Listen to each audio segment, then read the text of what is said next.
Alright guys, welcome back to Formula 1 News. We finally know the destination of Carlos Sainz for the 2025 Formula 1 season and beyond, but also big update today on Mercedes. They recovered miraculously from a disastrous Friday to winning the Grand Prix with what could well have been a 1-2 on the Sunday for the race day. Rumours though emerging from Mercedes, their problems with their brand new upgrades they brought to Friday's practice were actually not related to the upgrades themselves. Mercedes say that no, those upgrades did work, they simply had another issue with the car that once they resolved, they were right back to the top and winning the race.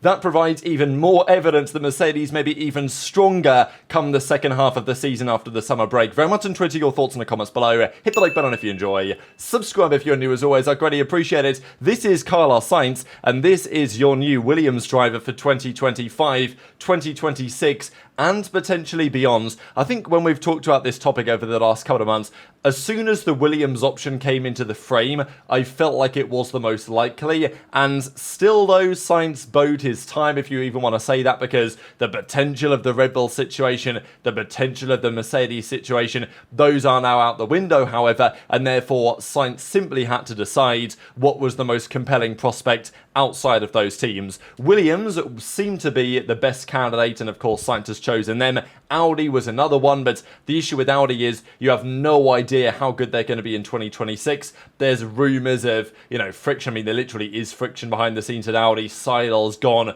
Binotto's coming in. All sorts is happening over there. There's no guarantee they're going to be good in 26, and they're not going to be good next year. We can pretty much guarantee that because Sauber have not had a good season at all by any metrics. So Sainz then had to look at potentially Alpine, because I think the reason why Williams were not confirmed for Sainz, I think honestly I expected this, and there were rumours this was a done deal basically at the Spanish Grand Prix. Many of us thought Spanish Grand Prix, Carlos Sainz is Spanish, they're going to confirm it that weekend.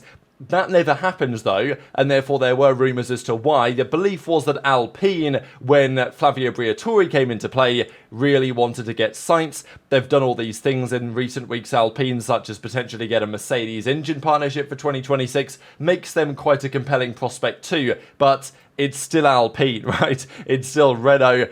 It's still the French Ferrari, or, maybe that's even, that probably paints Ferrari in a harsh light, let's be real. So I think, if you want pain, maybe join Alpine. If you want potential future ambition and upward trajectory, I don't really think Alpine are the team for that. Bruno Faman as well, their TP is going in the next couple of weeks. So of all the options, Williams seemed to be the most sensible, and that's the one that he's gone with. Now, is he happy joining Williams? No. I mean, he would have preferred a Red Bull seat, would have preferred a Mercedes seat, but that's not going to be happening. And it is going to be quite a long-term commitment, because James Vowles actually said to Sainz, or basically said publicly, hey, we don't want drivers that are here for a year. We want drivers committed to the medium, longer-term project, to the fight back for Williams, back to the front of the field in Formula 1. That's a big ambition, but Williams are a name, they've been there before. They believe they've got the firepower under James Vowles and Doralton that are injecting the capital to do so again. So Sainz is committed to this program. He signed a 2-year deal, 25-26. And then there are potential options beyond, probably on both sides. He can leave or they can keep him or whatever the case is. But like as Sainz says, the ultimate goal of bringing Williams back to where it belongs at the front of the grid is a challenge that I embrace with excitement and positivity. I'm convinced that this team has all the right ingredients to make history again. Starting on January the 1st, I'll give my absolute best to drive Williams forward alongside every single member of the team. And effectively, for Vowles and for Williams, Sainz was their #1 target. And, they've gone out and got him. So I think for Williams, it's quite impressive, really, given that their car has not been great.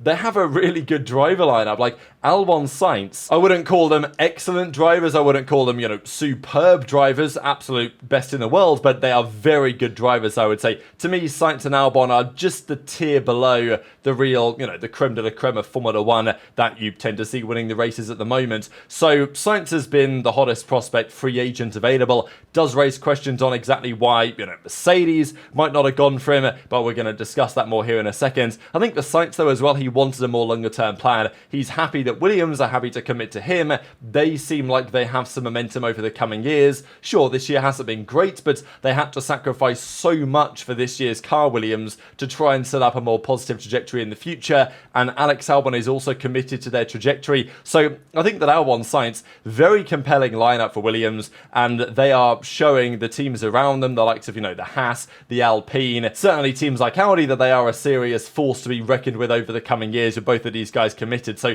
that's what it's going to look like at Williams. These are still the question marks. We don't know the teammate of Hülkenberg at Sauber. That was potentially going to be Sainz. That's not happening anymore, so what's going to go on there? Alpine still need a driver. Mercedes still need a driver, but that's pretty much where we are at the moment. And of course, this will be probably the first lineup in history where you've got two drivers and neither of them have an appendix anymore, right? Of course, Alex Albon and Carlos Sainz has both happened to over the last couple of years. So what does this mean? Bottas, I think, will probably get extended at Sauber. That would be my guess, at least. That I thought, to be honest, if Sainz went to Sauber, Bottas was going to go to Williams, and given that, Sainz has gone to Williams, probably Bottas is going to stay at Sauber. That's my guess. But of course, if Sergio Perez is available, then it raises questions, right? Of course, Alpine, Jack Doohan, I don't even know if I mentioned exactly the questions on Tsunoda's teammate at RB, because we still don't know who that's going to be. It's not going to be Perez, right? They're not going to demote Perez to the second team. There's no point in that. If you're going to get rid of Perez, you're going to get rid of Perez, and he's not going to be there anymore. So that then raises questions what they're going to do. Doohan has been heavily linked to Alpine. Jack Doohan, of course, son of Mick Doohan, the famous bike rider. But as I say, maybe there's potential interest for Alpine or for Sauber in Perez if he does get removed. And with this decision from Sainz, I think either from his side and from Mercedes' side, they realise, you know what, Antonelli or Verstappen, they are the men that they want in their car, and therefore there isn't really room for Sainz over the next couple of years because Russell has been still in good form regardless of this past weekends. So what is this good for Sainz? I mean, it's unfortunate in some ways that he's going from Ferrari and he didn't really get a chance in a front-running seat again, but I think of all the options, he's probably chosen the most wise option that there was available to him, even though it might not exactly be what he wanted. Quickly on Sergio Perez then, Helmut Marko was very clear after the race, saying that he collapsed in the final stint. Honestly, after they pitted him to get out the way of Max so that he would no longer interfere in his race, he mentally, I think, collapsed a little bit. But he did, after Russell's disqualification,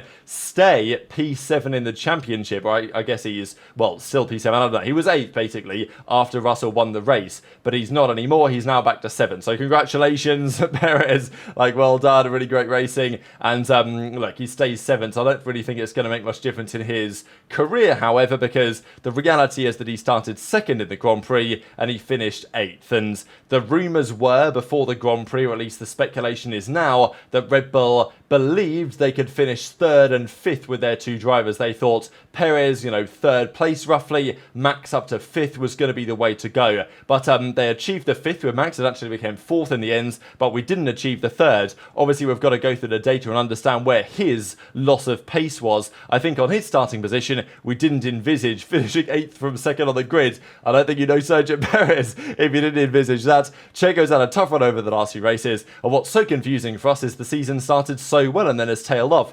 Wow, I mean, can you believe it? As soon as the car is no longer an absolute rocket ship, then, Checo's going to struggle, right? And we've seen, let's say, 7 races into the season after Max dominated everything at the start of the year. That then changed rather quickly. And, well, obviously we talked about that the other day, the rumours on the potential illegality or whatever you want to say of the RB20 at the start of the season. There's a video a few days ago on the channel about that if you guys want to check it out. He did a great job, a super job in qualifying yesterday. Obviously, we need to go through and understand the issues in the race and work with him through this situation, but they've been saying this for months. Today is Monday, and the rumour has it that they're, well, actually it's not even a rumour, they literally confirm it. We've got a meeting today, but it's not just about Perez, but it is about Perez. To some degree, we've got other topics on the agenda as well, but it's very clear, Horner's said this, Marco said this. Today, Checo's future will be decided, and I think I can probably guess what they're going to do about it. And Horner says, look, I think he's acutely aware that we need both cars performing.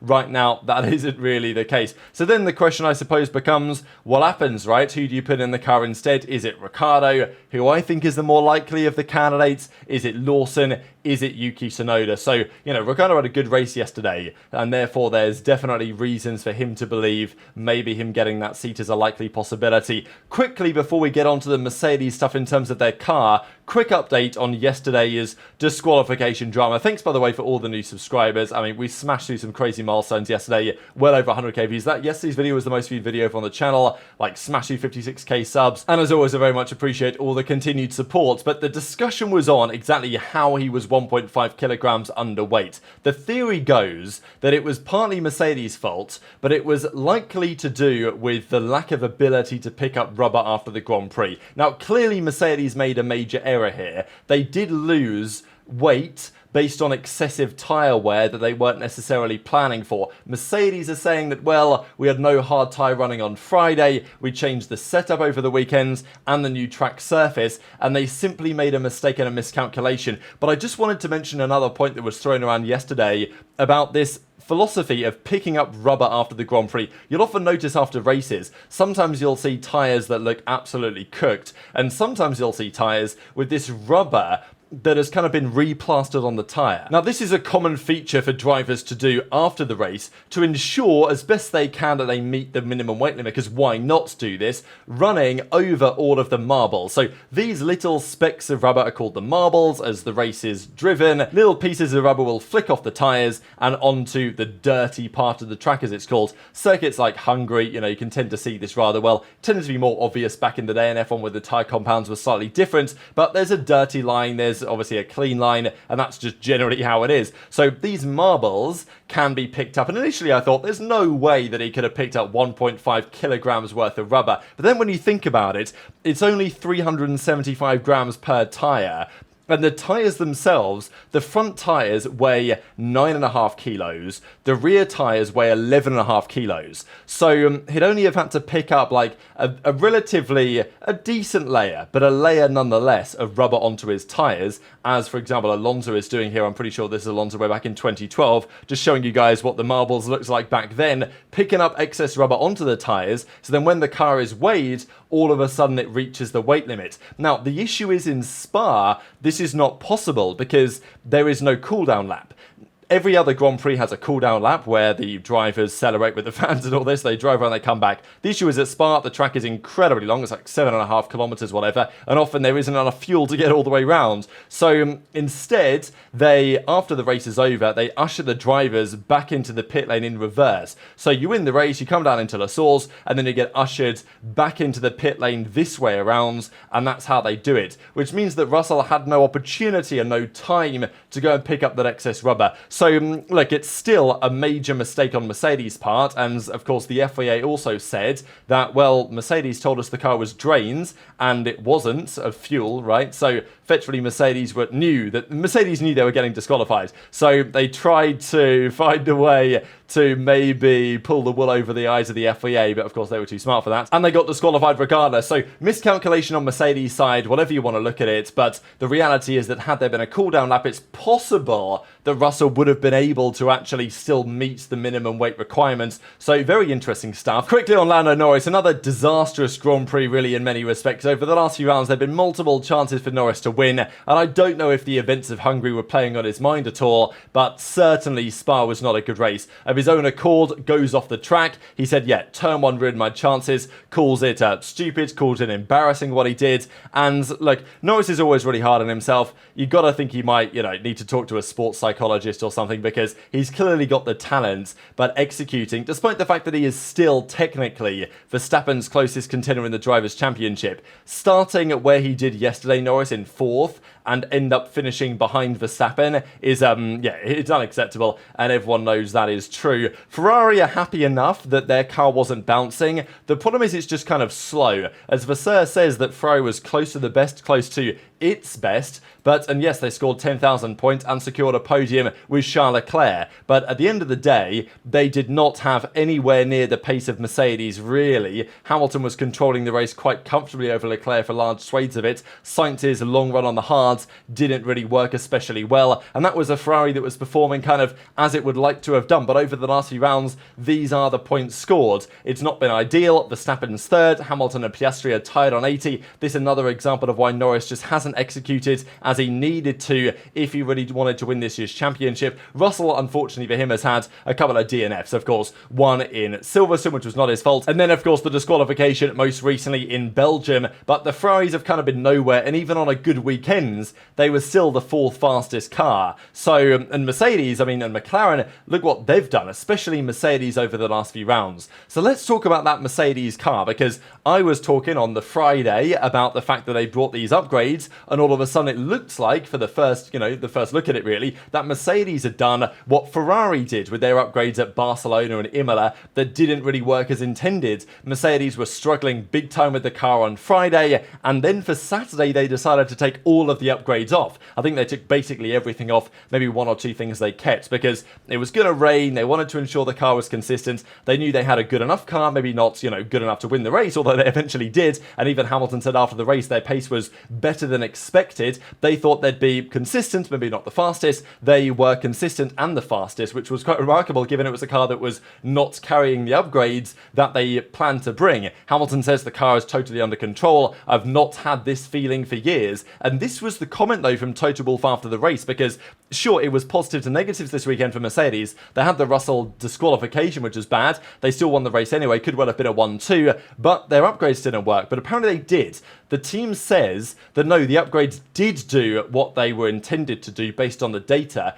They realised, however, overnight on the Friday, they'd tripped over on a mechanical issue. Now, I'm not going to speculate, because I'm not smart enough to speculate what this mechanical issue was, but some sort of, suspension. Okay, I'm speculating now. Anyway, suspension-related setup discussion they had with the team, and they got something wrong with the car. And I guess the theory goes that they would have had this issue anyway, even with the older upgrades. Had they used the previous package they eventually won the race with, they would have had the same issue on the Friday. But it's just initially, they put the upgrades on, they thought, oh my god, the car isn't working, the upgrades must be faulty to some degree. But when they looked at the data, they realised, actually, no, we just made a mistake with the car setup that they fixed for Saturday, and it wasn't the fault of the floor. Actually, Toto says the floor wasn't bad, on the contrary. And I think this is what Mercedes, as well as other kind of characters at Mercedes, have said, that no, the upgrades did work, and therefore, for the rest of the season, it makes things rather exciting, right? Even Hamilton mentioned in his post-race interview that, yeah, the second half of the season, like, watch out type thing.